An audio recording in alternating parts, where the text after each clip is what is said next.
And now, finally, let's move on to the franchise spotlight for the Scream franchise. I've been very much looking forward to this because I adore this franchise unabashedly. The movie Scream has a special place in my heart, especially the first one. But before I really dive into it, I do want to say, for the love of God, if you have not watched any of the Scream movies, please stop watching this video, go watch them, and then come back and check this out. You do not want these movies spoiled for you. The first movie, while there were a lot of movies before the first Scream that wanted to get me into directing, this was one of the first movies that really wanted me to get into screenwriting. The script is so good. The twist works on every level. It is shocking. It's amazing. Please, if you have not watched this, because we're going to spoil all of them. So please, if you have not watched them, please don't watch the rest of this. Watch those movies first and come back. Please. With that being said, spoiler warning galore, let's dive into the first Scream, which came out in 1996, directed by the great Wes Craven, written by Kevin Williamson. Now, this movie infamously caused a huge bidding war in Hollywood because the screenplay was so awesome. It revitalized the slasher, which had been dead in the 80s, and it really just was about this meta horror movie that had comedic elements with its meta-ness of it kind of making fun of the structure and tropes of slasher movies while also being a slasher movie at the same time. A lot of it done through the character of Randy, played by Jamie Kennedy, who does a fantastic job. But you can't even talk about Scream without bringing up Neve Campbell as Sidney Prescott, who is personally my favorite final girl in any horror movie ever. I love Sidney Prescott, the character, and Neve Campbell plays her wonderfully. The supporting cast as well, Courtney Cox as Gail Weathers, the bitchy reporter, and David Arquette as Dewey, the cop who is still kind of growing into being an adult, but wants to be more adult than he actually is. It's so scary, good, well-written, genuine, and funny. It's everything you kind of want a movie to be. But also, you really understand the trauma and understanding of this lead character. But now, it is done through a high school glaze, which, a lot of high schoolers don't really understand the seriousness of trauma in someone's life. Like, for example, like every high school thing ever, Sydney's boyfriend in the movie, Billy, played by Skeet Ulrich, constantly just wants to know, like, hey, like, why aren't we having sex yet? Like, we've been dating for so long. When are we going to have sex? And she's kind of trying to explain to him, like, my mother was raped and murdered last year. Like, it's this being intimate's very hard for me. And he's just kind of like, yeah, okay, but, like, it's been a while, though. Like, and in high school, you don't really think about the lasting effects that these things can have. You just kind of want to get your dick wet, basically. So just seeing that was kind of funny in a way. But also, the opening scene is very infamous. Drew Barrymore was all over the marketing for this film. She was a huge star in the 90s, and in the opening scene, with the phone call, with that creepy voice played by Roger Jackson, asking what's your favorite scary movie, just taunting, torturing Drew Barrymore over this phone, brutally murders her in this really suspenseful scene where her parents are so close, but the killer just gets her and drags her away, hangs her up by the tree, and the biggest star at the time was killed in the opening act of the movie, harkening back to Nightmare on Elm Street, and even before that, Psycho, and it was just such a attention getter and pulling in your audience for the rest of your film. It's one of the best opening scenes in cinematic history, in my opinion. Also, this film just does such a great job of building character and, setting things up in the screenplay to pay off at later points. Like, when Billy comes over, Sydney's boyfriend, she rigs her door to open it so that her dad can't get past it. And then later, when the killer's in her house, she rigs the same door so the killer can't get into her room. Just little things like that. Also, the performance of Skeet Ulrich as Billy and Matthew Lillard as Stu, fantastic, in which we'll get into the twist here in a little bit. But the kills in this movie are great. The practical blood effects are great. The makeup's great. The structure of the story and where it goes and how it plays out is all wonderful. And the twist at the end of the movie is where the movie just, like, crescendos into another category of awesomeness. And that is the fact that not only are there two killers instead of one, which is its own twist, but it's Billy the boyfriend and his best friend Stu, played by Matthew Lillard. And the movie does a great job of making you think it's the boyfriend in the beginning of the movie, but then pulling back, being like, nah, that would be too obvious. And even you see a killer kill Billy, completely taking that out of your head, And then you find out it was all part of the plan. It was all faked so that when Billy comes back, he's revealed as one of the killers. It just does such a great job of making you point at every character in the movie, and there are shots and lines that each character says where you're like, oh, it could be them, or oh, it could be them. It was such a great mystery at the heart of that story, that horror slasher story. And the incredible third act of this movie, when these two killers are confronting Sidney, just, you can tell just how psychotically nuts these two are. And at the time, there was a conversation of like, do movies spark violence in people? And this movie makes fun of that, but also kind of shows proprietors of it. And Billy has a great line where Sidney says to him, you're just a couple of sick fucks who've seen one too many movies. And then Billy says, don't blame the movies. Movies don't create psychos. Movies make psychos more creative. And it's a very haunting line, but it says a lot about this film and about these characters. And also, Stu is kind of an underwritten character in the movie. It's a great script. Kevin Williamson does a great job, but even I think he would say that Stu is kind of an underwritten character. But Matthew Lillard's performance really brings that character to a whole nother level, and especially some of the amazing improvisation and ad-libs that Matthew Lillard does in the film. Just fantastic. And it's just really something to see all of that come together in the end. And Stu really has no motive. He just kind of wanted to do something with Billy, and he's just a teenager. Well, Billy finally admits to Sidney Prescott that your mom was having sex with my dad, and my mother left my family and abandoned me. Because in the story, when Sidney's mother was raped and murdered a year prior, she thought it was a guy named Cotton Weary, played by Liev Schreiber briefly in the film, her testimony put him away, but it was actually Billy and Stu. And so not only do you get this horror of you're confronting the person who killed your mom, but also the guilt of I put the wrong person in jail because I trusted this person as like my boyfriend. It's such a heart-wrenching thing to really think about. And Billy actually has motive. And it was an interesting realization to come to at that point. And then, of course, both killers end up being dead. Sidney, Nev Campbell's character, Courtney Cox's Gail, David Arquette's Dewey, and Randy all survive, and then the next year you get Scream 2. Again, if you have not seen Scream 2, please don't let this get spoiled for you here. Go watch it and then come back, please. Scream 2 is almost as good as Scream 1, in my personal opinion. I think Scream 2 is great and very overlooked. It's not quite as good as Scream 1, but it is excellent, and in this movie, it's similar to, except Sidney's in college, and she's really grown as a character. She has caller ID now, which, ironically, America, caller ID shot up in popularity after the first Scream was released. But, you get this new person who doesn't want to be the victim anymore, and is tired of running away from things, but at the same time, wants that part of her life to just be gone. And when Ghostface creeps back into her life in college, things get difficult for her, and especially because they're making a movie within the movie called Stab, about the events of the first Scream in that world, which was cool and interesting to see based on the book that Gail wrote, because she's, the reporter capitalizing off of everything. Her and David Arquette's chemistry and relationship in this movie works excellently. I think this is the best movie of them two in it, and ironically, they did get married in real life for a stint there. Randy is just as funny in the comedic relief role as he was in the previous film. Jerry O'Connell joins the cast, who plays Sidney's new boyfriend, who the film does a very good job of, I wouldn't trust this guy, because last time it was the boyfriend. Jada Pinkett Smith has a very minor role in the beginning. Omar Epps also. The opening scene of this film is really cool as well, with the death at the movie theater. I forget the actress who played her roommate. I'm so sorry it's leaving me, but she did a great job. And Timothy Olyphant plays one of the film students there. You even get a Joshua Jackson brief role in there. Sarah Michelle Gellar plays the victim. Tons of 90s people in this movie.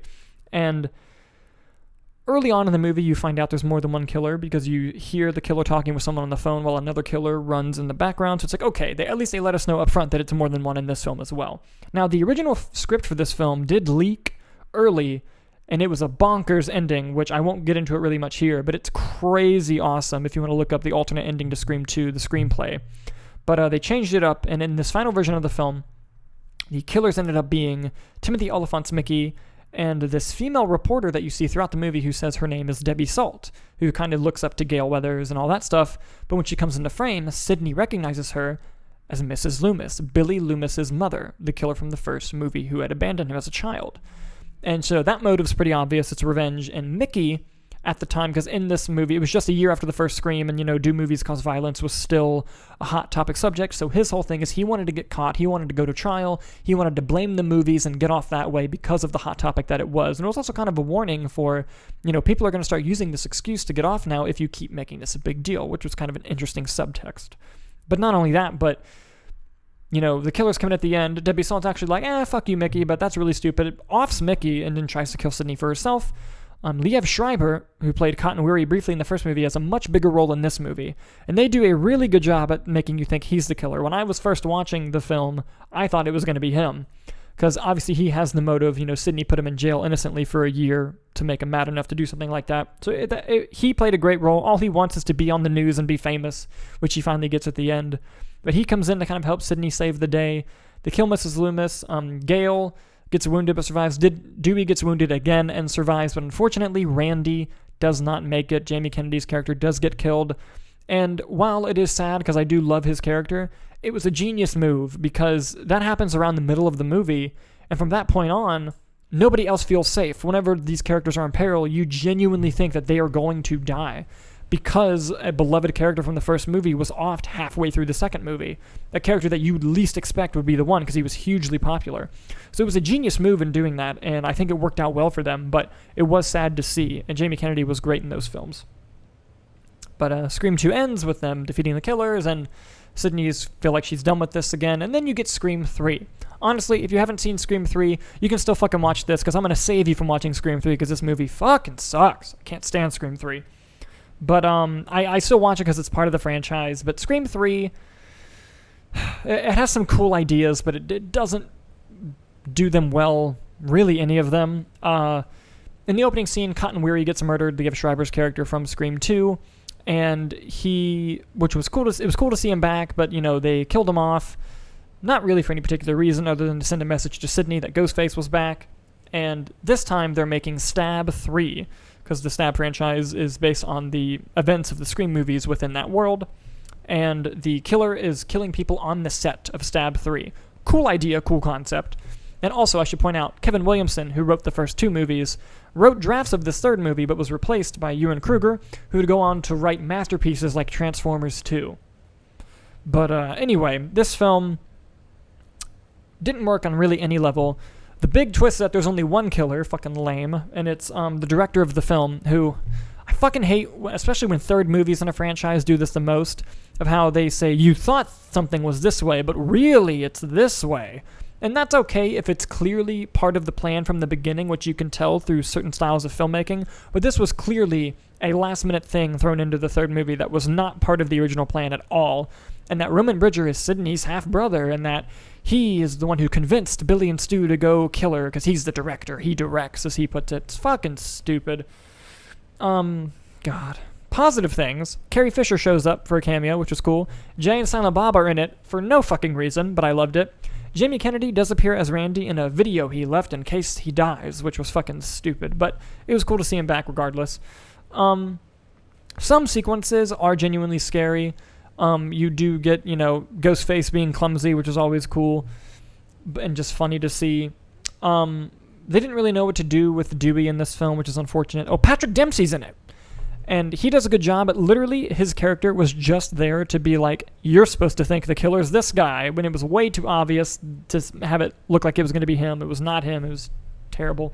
I don't like Scream 3 very much, so we're just going to go past it, because Scream 4 is much better than Scream 3. It's not quite as good as Scream 2, but it is a good movie, and it barely acknowledges Scream 3's existence, so that's fun. But, and again, if you have not seen Scream 4, please don't watch this. Go watch Scream 4 first, because I don't want this one to be spoiled for you either, because I think this has the best twist since the first Scream movie.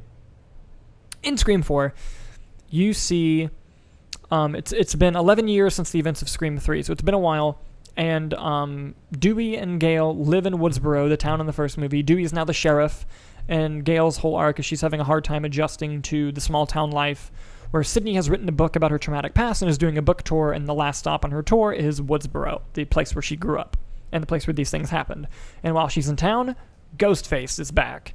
And it's really interesting. It tackles the next generation, sort of my generation at the time, of how would Scream exist in this world, with updated technology and, live streaming being very popular, and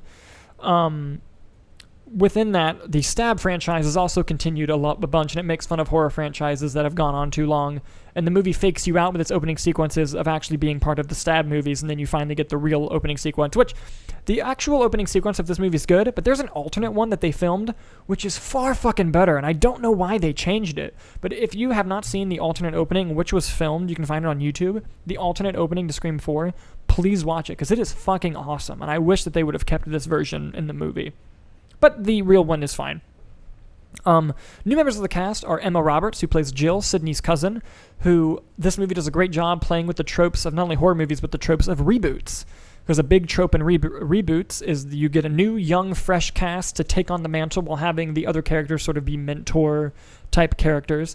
And so this was clearly Jill. Jill was going to be the new face of the Scream franchise moving forward. At least that's what they wanted you to think, which I'll get into in a minute. Hayden Panettiere is in the film. I think she gives the best performance in the film. She's excellent. Macaulay Culkin's brother, I believe his name is Rory McCulkin, something like that, is in the film. There are a couple cast members I'm forgetting, but the cast does an excellent job in this film as well. As the movie goes out, you learn about the new rules of reboots and remakes and how, things are different now and you can expect different things. Oh, Alison Brie is in it. She plays Sydney's publicist. She does a great job. Her death scene's fucking awesome. And this film, the excellent thing about the twist in this movie is, yes, it does have echoes of the original, which is part of the trope of the reboot that they were going after. But the main killer turned out to be, major spoilers, Jill Roberts, the new lead that this film was setting up. Sydney's cousin was out to kill Sydney because she was kind of jealous of her fame. And her partner was Macaulay Culkin's brother, Rory McCulkin, I believe is his name, who was kind of like the new Randy character in a way, so to kind of make you not think it was going to be him. But I really like their dynamic, their chemistry, but like Scream 2, part of Jill's plan is she has to be the only survivor, so she kills the other killer, thinks she kills Sydney and everybody else, puts herself in the hospital, and it looks like she's going to win, that she's going to get she was the last survivor and she's the hero, but then turns out they all lived, and when she goes to kill Sydney in the hospital, Gail and Dewey show up to save the day, and in an amazing line, Neve Campbell kills Jill and says, "You forgot the first rule of remakes, don't fuck with the original." Such a good line, such a great moment. The original Scream cast is awesome. I'm so glad they're coming back for the 5th Scream. But yeah, no, Scream 4 was a very good movie. Not as good as 1 and 2, but still quite good. There was some cheesiness in there that didn't need to be there. Oh, cast members I'm remembering. Adam Brody and Anthony Anderson played cops. They were very funny, very good in the movie. There's a major one that I am forgetting. Deputy Hicks is a new character in the film. I'm forgetting the actress's name, but she kind of has a crush on Dewey, so that dynamic was pretty funny. She's actually returning for the 5th movie as well. But yeah, I thoroughly love this franchise, especially the first one I fell in love with. I love the 4th one as well. It's a great movie. Except the 3rd one. Fuck the 3rd one. But I'm okay with the 3rd one because the 4th one redeemed the end of the franchise for me. Hopefully the 5th one's good. I think it will be with the Ready or Not directors coming in. It is unfortunate, though, that Wes Craven passed away and can't see it through the end. There's a TV show that I never watched. I heard bad things about it, so I didn't check it out. But if you have, let me know in the comments below. Let me know if it's any good. But yeah, no, I love the Scream franchise, love these movies, and if I'm going to give them each grades, Scream gets an A+, Scream 2 gets an A-, Scream 3 gets a D+, and Scream 4 gets a B. And if we're going to rank them, obviously it's 1, 2, 4, and 3 in the ranking. Thank you guys so much for watching, and I think from this point on, next week I'm going to be doing audio-only podcasts because we're really diving into filming our new short film, The Local, which details have been released on our social medias, if you would please check out if you're interested. Instagram and Twitter at Movie Nights, Facebook just Movie Nights. Thank you guys so much for watching. Oh, and one more thing. The podcast is now on Amazon Music, so if you're an audio-only listener, on whether you're on Spotify, Apple, SoundCloud, Google, whatever, you can now listen to us on Amazon Music, which is very cool and exciting news. And if you're watching us on YouTube, thank you, and please subscribe to us. And again, thank you guys so much for watching, and we'll see you next time.